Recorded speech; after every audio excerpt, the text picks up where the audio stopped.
गीता 18 के श्लोक नंबर 62 में भगवान स्वयं कह रहे हैं कि अर्जुन उस परमेश्वर की शरण में जा जिसकी कृपा से परम शांति व शाश्वत स्थान अर्थात सतलोक को प्राप्त होगा। वो परमेश्वर कौन है, कहां है, कैसा है, जानने के लिए कृपया अवश्य सुनिए जगत गुरु तत्वदर्शी संत रामपाल जी महाराज के अमृत वचन। हम सुल्तानी नानक तारे दादू को उपदेश दिया, जात जुलाहा भेद नहीं पाया, काशी माए कबीर हुआ। अनंत कोट ब्रह्मांड का एक रति निभार और सतगुरु पुरुष कबीर हैं ये कुल के सिरजनहार। हमने फिर से ऋग्वेद ले लिया, यजुर्वेद रख दिया, क्योंकि अब हम इसको प्रमाणित कर रहे थे। ऋग्वेद मंडल नंबर 9 सूक्त 86 के मंत्र 26 को हम पढ़ रहे हैं। यहाँ आगे थे कि यज्ञ करने वाले यजमानों के लिए परमात्मा, यज्ञ माने धार्मिक अनुष्ठान, यानी साधना करने वाले साधकों के लिए परमात्मा सीधा सारस बन जाता है।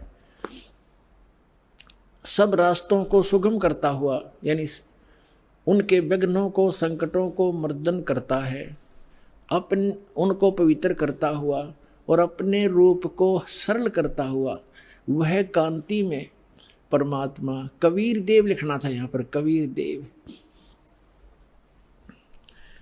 विद्युत के समान क्रीड़ा करता हुआ, जैसे बिजली आती है बड़े स्पीड से, वर्णीय पुरुष को प्राप्त होता है। वर्णीय माने अच्छी आत्मा को मिलता है।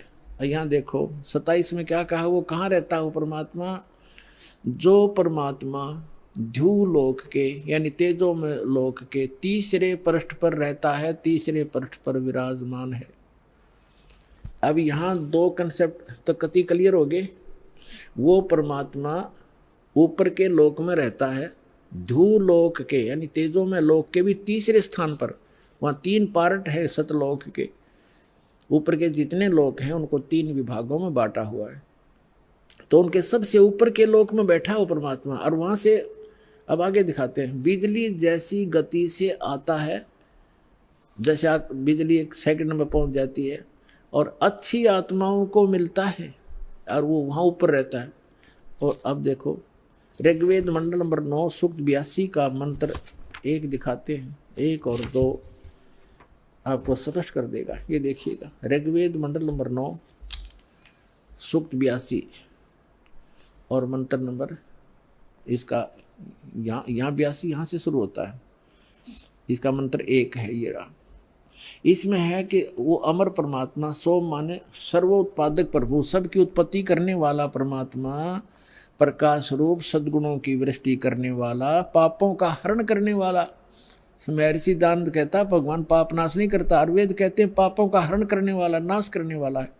राजेव, राजा के समान राजेव। ये देखना, हम 269 पृष्ठ पर पढ़ रहे हैं, नितिन लोग कहेंगे दूसरा पृष्ठ बदल गया होगा। अब 270 पे दिखाते हैं आप, ये 270। राजा के तो उधर पढ़ दिया समान, राजा के समान दर्शनीय है, दसम देखण योगा है, राजा के समान है देखने में। पृथ्वी आदि लोक लोकांतरों के चारों ओर शब्दमान हो रहा है। वह वर्णीय पुरुष को, अच्छे आत्मा, अच्छे भगत को, अच्छे व्यक्ति को, जो दृढ़ भक्त है, जो पक्के भक्त है, उनको पवित्र करता हुआ प्राप्त होता है, उनको मिलता है।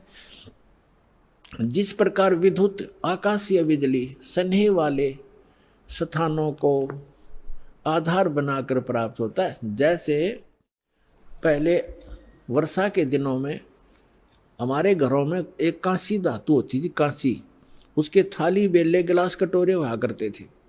और हमारी दादी जी कहा करती थी हमारी माताओं से, चाची ताइयों से, कि बाहर जो थाली रखी होती, बेले रखे होते कांसी के, कहा करती इनको अंदर रखो, क्योंकि कांसी की धातु पर, थाली पर बिजली गिर जाती है आकाश की, क्योंकि उसका अट्रैक्शन होता है। तो यहाँ यही कहा है, वेद बता रहे हैं कि वो परमात्मा अपने उन पुण्य आत्माओं को ऐसे आधार बनाकर प्राप्त होता है, उसका अट्रैक्शन होता है उन अच्छी आत्माओं, दृढ़ भक्तों में।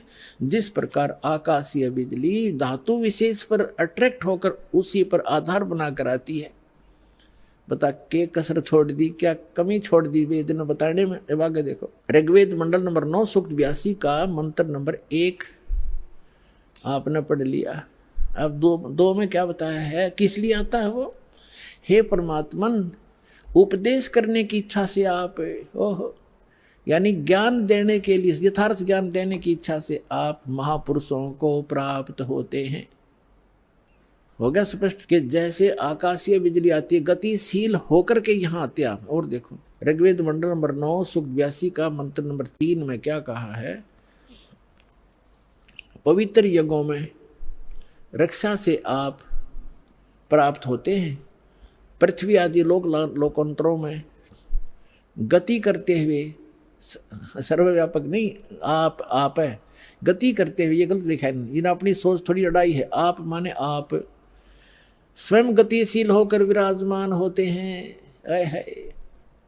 आप स्वयं गतिशील होकर वहां से चलकर आते हो, ऊपर भूलोक के तीसरे पृष्ठ में रहते हैं, वहां से गतिशील होकर के आप हमारे यहाँ पर आते हो, अच्छी आत्माओं को मिलते हो। अब और ऋग्वेद मंडल नंबर 9 और सूक्त नंबर 54 का मंत्र नंबर 3 दिखाते हैं, देखिएगा। ऋग्वेद मंडल नंबर 9 सूक्त 54 का और मंत्र नंबर 3, इसमें लिखा है कि सूर्य के समान जगत प्रेरक वह यह परमात्मा सोम स्वभाव वाला और जगत प्रकाशक है, और सब लोकों को पवित्र करता हुआ भुवनो ऊपरी तिष्ठति, भुवनो ऊपरी तिष्ठति, संपूर्ण ब्रह्मांडों के ऊर्ध्व भाग, ऊपर के भाग में भी नहीं, वहाँ वर्तमान है, वहाँ रहता है, भी तो इसमें आता ही नहीं, वहाँ रहता है अपने आत्माओं।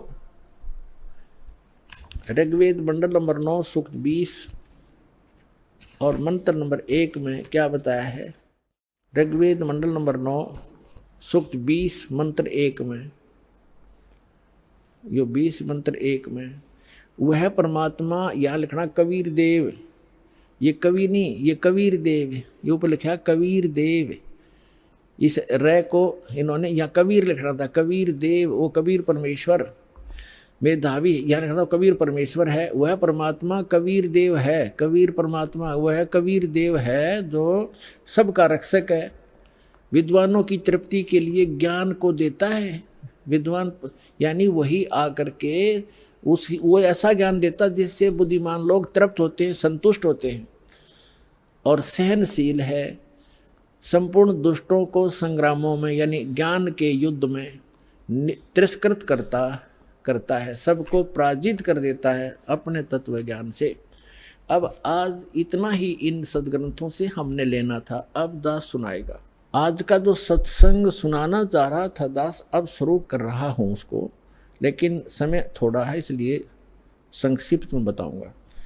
अब 2 प्रकार से मानव शरीर प्राप्त होता है, और दूसरा ये था कि सत्संग केवल परमात्मा ही आकर बताते हैं, यथार्थ ज्ञान स्वयं भगवान बताते हैं।